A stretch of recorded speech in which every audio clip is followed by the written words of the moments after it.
kuki umuntu aguhemukira cyangwa se akubabaza nawe ugahita ujya kumwemereza kuri status zawe za WhatsApp, za Facebook cyangwa se za Instagram n'izindi zose ntavuze. Buriya rero nawe uhita ushaka kumwemeza ukamwereka ko wenda nawe ufite ubushobozi bwo kumushwanyaguza cyangwa bwo kumwemeza cyangwa bwo kumujomba nk'uko yakujombye. Ariko buriya abagutsinze ikindi gitego cya kabiri cy'umutwe. Uzi impamvu? Icya mbere aba akwishe mu mutwe, icya kabiri aba agiye kugukoresha umurimo utateguye gukora wo kwandika ibintu byuzuye umujinya ushaka kumujomba kuri ayo status yawe.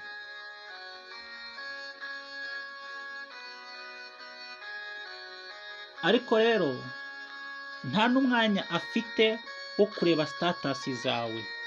Arabizi, ni kuko aba abizi ko nta cyiza wamuvugaho cyangwa nta cyiza cyawe, niyo mpamvu nta mwanya agira wo kureba status zawe. Ahubwo status zawe zireba twebwe bagukunda, baba bashaka kureba uko waramutse, uko wabyutse, uko umeze. Natwe twageraho twaza kureba uko umeze kuri status zawe ngo turebe twishima, ahubwo tugasanga ni ibikomere gusa, tukibaza ariko se ni twebwe se twabiteye?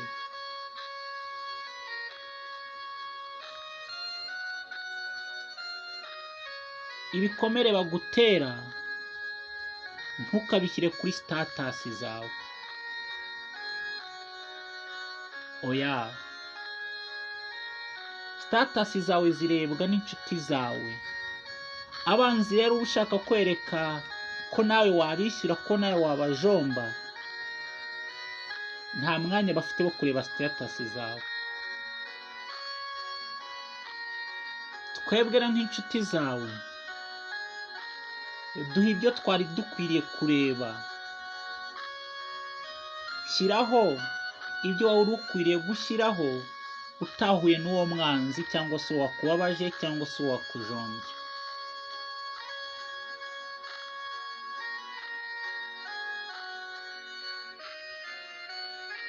Ibyo bikomere ushyira ku status n'ibyo byo kujomba, ako gahinda baba baguteye. Oya we, abo ngabo ushaka kujomba ntabwo bazireba. Inshuti zawe ahubwo nitwe tuzireba tukumirwa.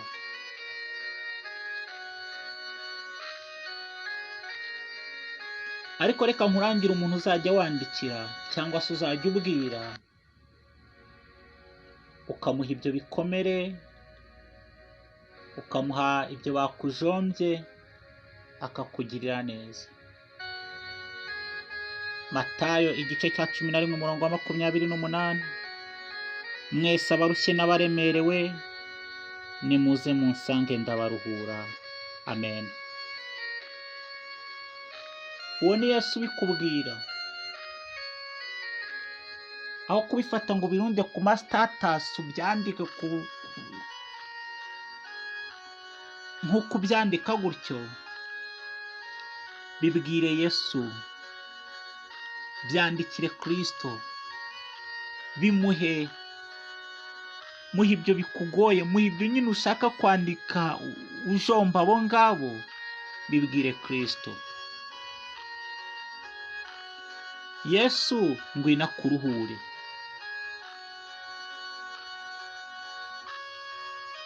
Hari n'igihe mama ubishyira ku status umwanzi wawe akabibona akavuga ati se bashatse kunjomba, ati akongera agashyiramo ikindi, ibikomere akongera akajombamo urushinge.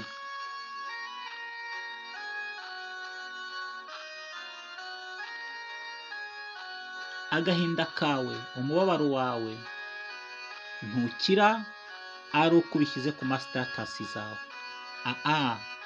Ukira ako gahinda n'uwo mubabaro n'uwo mujinya ari ukubihaye Kristo akakuruhura.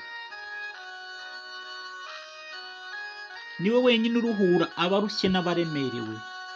Niwe wenyine umara ku gahinda n'uwo mubabaro ufata ugashyira ku mastatasi ushaka kujomba abakugiriye nabi ntibanabibone.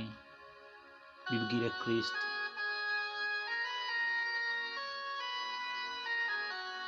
Umuntu aragutuka ugafata urututsi yagututse ukarushyira kuri status, kubera azi ko nta kiza cyakuvaho, kubera ari umwanzi wawe nyine ntayireba, ahubwo twebwe inshuti zawe ni twebwe tuza urwo rututsi tukarusoma tukumirwa. Umuntu aragukomeretsa ugahita ushyiraho ibyagukomerekeje, twaza kubireba tugira ngo wenda hari akantu keza wadushyiraho nk'uko dusanzwe tukumenyereye, wapi tugasanga ni bya bikomere byose uwagukomerekeje natwe nibyo dutuye. Ibikomere abanzi bawe baguteza bibwire Kristo, ntubibwire statasi zawe.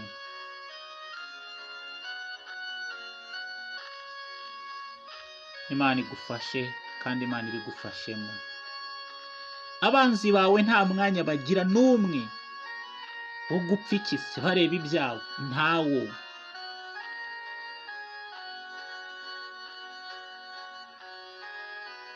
Niyo banawurebye kandi niyo banawugize uwo mwanya,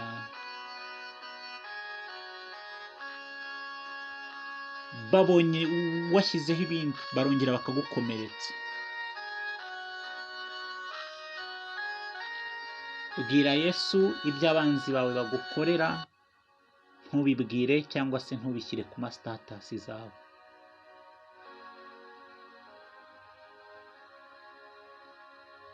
Yemwe abarushye n'abaremerewe, nimuze mwese ndabaruhura.